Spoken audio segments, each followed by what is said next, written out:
Bonjour tout le monde, j'espère que vous allez bien et que vous passez une bonne journée.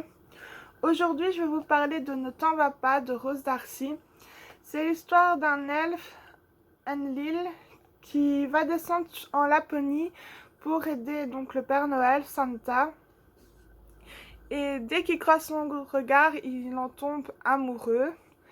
Pourtant, c'était pas dans ses plans de devenir l'assistant du Père Noël pendant 4 mois au fin fond de la Laponie. Ce livre raconte donc leur histoire, de comment ça se passe et de la grande décision qu'aura donc Enlil le jour de Noël, parce que c'est le jour où il doit donc quitter la Laponie pour retourner dans son royaume. Donc c'est de savoir si il va suivre, je vais dire, son cœur et rester avec Santa, tout en ne sachant pas si Santa a les mêmes sentiments que lui, ou donc de retourner chez lui, mais en n'étant pas super heureux. J'ai passé un agréable moment dans cet univers de Santa et Enlil. J'ai retrouvé donc la douceur, la magie de Noël, et j'ai retrouvé aussi un petit côté sexy qu'ont ces deux messieurs. J'ai même pu vraiment bien les imaginer parce que on a une belle illustration qui est vraiment magnifique.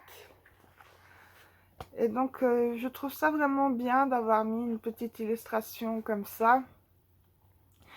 Il y a aussi un côté un peu sombre, vu que Enlil a beaucoup d'inquiétudes avec son départ, si Santa est amoureux de lui ou pas.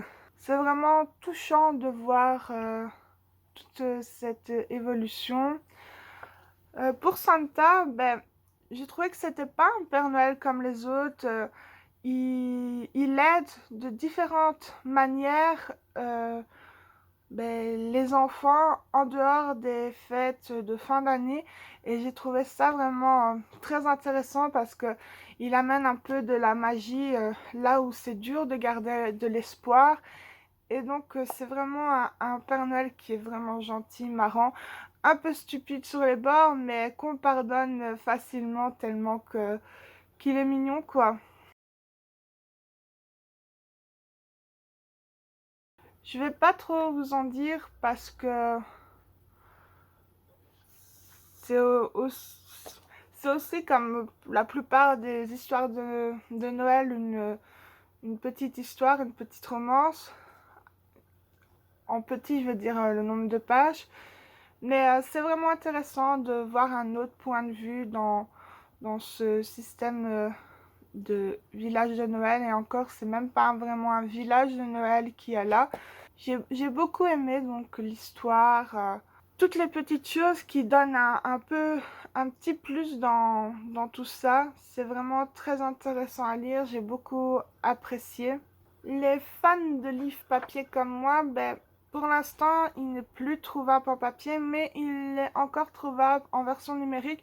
Donc je vous mettrai un lien en barre de description vers cette histoire si ça vous intéresse de découvrir un Père Noël un peu différent des autres qu'on peut voir et lire dans les histoires. Merci d'avoir regardé cette vidéo, j'espère qu'elle vous a plu et je vous dis à demain.